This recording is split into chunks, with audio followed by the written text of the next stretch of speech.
नमस्कार साथियों, मैं हूं मुकेश निठारवाल और मेरे YouTube चैनल पर आपका स्वागत है। शिक्षा विभाग से जुड़े हुए नवीनतम अपडेट्स के लिए मेरे चैनल को लाइक एंड सब्सक्राइब करें, बेल आइकन को प्रेस करें जिससे नवीनतम वीडियो का नोटिफिकेशन आपके मोबाइल पर प्राप्त हो। जी साथियों, आज हम बात करते हैं यूडाइस में संशोधन कैसे करें, संशोधन हेतु फॉर्म A01 कैसे भरें। साथियों, यदि आपके यूडाइस के अंदर कुछ त्रुटि है, जैसे आपके यहाँ पर स्कूल के स्टेटस, स्कूल कैटेगरी, क्लास यदि लोअर क्लास या हाईएस्ट क्लास, या स्कूल मैनेजमेंट या स्कूल टाइप्स या प्री प्राइमरी से संबंधित कुछ भी प्रकार का कोई समस्या है, त्रुटि है, तो जानिए स्कूल के यूडाइस में इन त्रुटियों को कैसे संशोधन करें।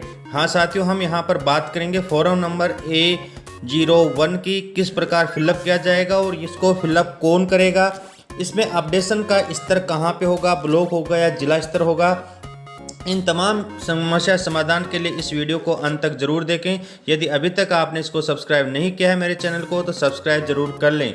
जी साथियों, सबसे पहले मैं बात करता हूं कि अब जिला स्तर से सीधे संशोधन नहीं होंगे, अतः ब्लॉक ऑफिस में स्कूल के नाम, कैटेगरी, क्लास आदि में परिवर्तन के लिए रिक्वेस्ट विद्यालय से प्राप्त कर जिला स्तर पर फॉरवर्ड कर सकते हैं तथा जिला स्तर से संशोधन कार्य संभव होगा। इसलिए बाद में पीओ से ये प्रमाण पत्र भी लिया जाएगा कि उनके परिक्षेत्र में एक भी राजकीय और निजी विद्यालय शेष नहीं है जिसका किसी भी प्रकार से संशोधन बकाया हो। अर्थात यदि बकाया त्रुटि बाद में रहती है तो उसके लिए जिम्मेदार पीओ रहेंगे।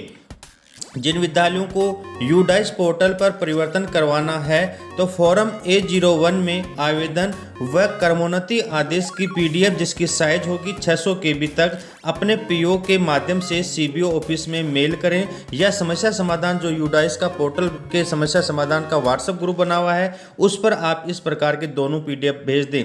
दोस्तों, यहाँ पर मैं एक बात क्लियर करना चाहता हूँ कि आपका जो फॉर्म की PDF है वो और साथ में क्रमोन्नति आदेश की PDF, ये दोनों PDF होंगे, वो अलग अलग भेजना है।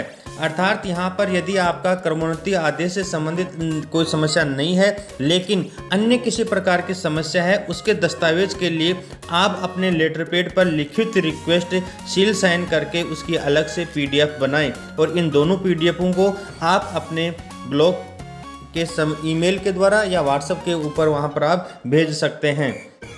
फॉर्म A01 का प्रिंट निकालने में यदि आपको कोई दिक्कत आ रही है, कोरोना काल के अंदर यदि कार्यालय खुले नहीं है, आप घर से इस प्रकार का काम करना चाहते हैं, तो आपके पास में यदि प्रिंट नहीं निकल रहा है तो सफ़ेद पन्ने पर भी सभी सूचनाएं लिखकर PDF बनाकर भी आप भेज सकते हैं। साथ ही हम बात करें कि वो जो फॉर्म है संशोधन का फॉर्म A01, उसकी हम बात करते हैं। ये मैं इस वीडियो के अंदर आपको प्रत्येक कॉलम को किस प्रकार भरा जाएगा इसकी यहाँ पर डिटेल आपके साथ समझा रहा हूँ। साथ ही आप इस बात को देख लें कि यदि ये फॉर्म आपको निकालना है तो इसी वीडियो के डिस्कशन बॉक्स में इस फॉर्म की PDF का लिंक मैं शेयर कर रहा हूँ, जिसे क्लिक करके आप सीधे ही आप अपने लैपटॉप में या अपने कंप्यूटर में इसका प्रिंट निकाल लें। साथियों, यहाँ पर ऊपर सामान्य जानकारी है जिसमें स्टेट है, यूडाइस, डिस्ट्रिक्ट, ब्लॉक और आपके यूडाइस नंबर हैं, ये आपको यहाँ पर लिखने होंगे। साथ ही आपको यहाँ पर update request by state level, district level या ब्लॉक लेवल, तो आप ब्लॉक लेवल पर एक बार क्लिक करके आपको भेजना होगा। यहाँ पर स्कूल का नेम ओल्ड और स्कूल का नेम न्यू। जी साथियों, यदि आपके यहाँ पर स्कूल के नाम में संशोधन करवाना है तो सबसे पहला यह है कि आप इसके ऊपर क्लिक करें और क्लिक करने के बाद में जो आपका यूडाइस में नाम शो हो रहा है वह ओल्ड नाम में लिखें और जो आप वर्तमान में नाम संशोधन करवाना चाहते हैं वो इस न्यू वाले कॉलम के अंदर आपको लिखना होगा। यहाँ पर नीचे दी गई कैटेगरियाँ अलग अलग दी गई हैं, जिसमें 7 कैटेगरी और दी गई हैं।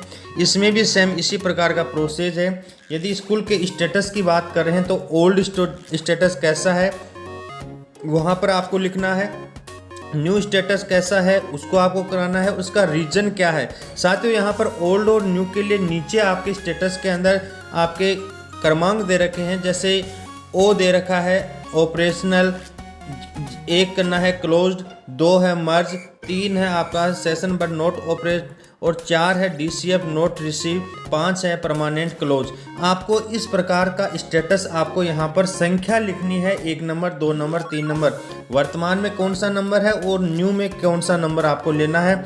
उसका रीजन के अंदर आप दे सकते हैं कि क्रमोन्नति हो गई है, मर्ज हो गई है या बंद हो गई है। स्कूल कैटेगरी की यदि हम बात करना चाहें तो आप देख पा रहे होंगे कि आपकी स्कूल की कैटेगरी कैसी है। रेफर DCF जो आपका डाइस फॉर्मेट है उसके अंदर पर्टिकुलर जो स्टेट है उसके आधार पर आप कैटेगरी दे सकते हैं। साथ ही आपके यहाँ पर क्लास हायर और लोअर आपके इस DCF के अंदर शो प्रदर्शित होने वाली क्लास यदि 6 से 10 हो रही है, नीचे वाली क्लास यदि आपसे 1 से स्टार्ट हो गई है लेकिन यदि वो उसमें 6 दिखा रहा है तो ओल्ड में 6 लिखें और न्यू में 1 लिखें। क्लास 2 हायर यदि आपकी पहले 10 तक थी और अब 12 तक हो गई है तो ओल्ड में आप 10th लिखें और न्यू में आप 12th लिखें। स्कूल मैनेजमेंट, आप स्कूल मैनेजमेंट में भी आप नीचे देख सकते हैं कि यहाँ पर आपके जो DCF में जो दिखाई दे रहा है उसमें कुछ करेक्शन है तो आप यहाँ पर न्यू और ओल्ड में लिख सकते हैं। स्कूल टाइप और प्री प्राइमरी, स्कूल टाइप और प्री प्राइमरी में आप देख पा रहे होंगे कि स्कूल टाइप के अंदर आपको क्रमांक लिखना है। यदि केवल ओनली आप बॉयज़ के लिए है तो 1 नंबर देंगे, गर्ल्स के लिए 2 नंबर और को एजुकेशनल है तो आपको 3 नंबर देना होगा। यदि प्री प्राइमरी आपके चालू है तो यस में 1 नंबर देंगे और नो में आपको 2 नंबर देने हैं। तो यहाँ पर ओल्ड और न्यू में आपको केवल न्यूमेरिकल बनने हैं और उनके सामने आपको रीजन लिखना है। रीजन से संबंधित दस्तावेज आपके पास में यदि आपका क्रमोन्नति आदेश है तो उसकी PDF आपको 600 KB तक बनानी है, या फिर उसके अलावा अन्य कोई रीजन है तो आप अपने स्कूल के लेटर पैड के ऊपर आप इसके अंदर टाइप करेंगे, लिखेंगे, सील साइन करेंगे और उसकी PDF आपको सबमिट करवानी होगी, वो आप देख लें। साथ ही आपको यहाँ पर नीचे यहाँ पर दे रखा है, इसको टिक मार्क राइट निशान यहाँ पर करें और उसके बाद में आप ये देख पा रहे होंगे कि सिग्नेचर यहाँ पे होंगे, स्कूल की सील लगेगी, कॉन्टैक्ट नंबर और आप यहाँ पे नाम लिखेंगे और कॉमन जो दिशा निर्देश यहाँ पे दिए गए हैं उसकी मैंने साथ ही बात कर ली है। विशेष जो नोट हैं यहाँ पर मैं उनकी चर्चा करना चाहूँगा। आपके फॉर्म नंबर A01 को भरने के लिए यहाँ पर 2 विशेष नोट दिए गए हैं। Private school required recognise certificate in order to do any change. जी साथियों, यदि आप निजी विद्यालय से हैं तो आपको यदि कुछ परिवर्तन चाह रहे हैं तो आपको अपना जो इसमें आपका जो आदेश है, जो आपका मान्यता का जो आदेश है उसकी आपको यहाँ पर PDF लगानी होगी। यदि आपके यहाँ पर entry are must in about table, अर्थात ये कह रहे हैं कि प्रत्येक टेबल के अंदर जो आपके यहाँ पर राइट निशान लगाने हैं, प्रत्येक टेबल के अंदर आपको यहाँ कुछ ना कुछ भरना होगा। यदि आपका कोई भी कॉलम आपसे संबंधित नहीं है तो यहाँ पर आपको क्रॉस, यहाँ पर इसके अंदर आपको क्रॉस आपको लगाना होगा, जो यहाँ पर नीचे गाइड कर रखे हैं कि यदि आपके पास में put cross where there is no change required, यदि आपको किसी प्रकार के किसी कॉलम में रिक्वायर्ड की आवश्यकता नहीं है तो आपको उसको नील आपको क्रॉस लगाना होगा, उसको खाली नहीं छोड़ना है। तो ये बहुत ही आसान और सरल शब्दों में मैंने यहाँ पर डाइस के फॉर्म नंबर A01 को भरना आपको सामने क्लियर किया है और इसके सामान्य दिशा निर्देश वीडियो में शुरू में मैंने बता दिए हैं। यदि आप इस प्रकार यदि कोई समस्या है तो इस वीडियो के डिस्कशन बॉक्स में अपनी समस्या जरूर रखें, उसका समाधान हम यहाँ पर आपको जरूर बताएंगे। साथियों, यदि ये वीडियो आपको अच्छा लगा है तो like and subscribe my channel Mukesh Nitharwal. Video को अंत तक देखने के लिए बहुत बहुत धन्यवाद।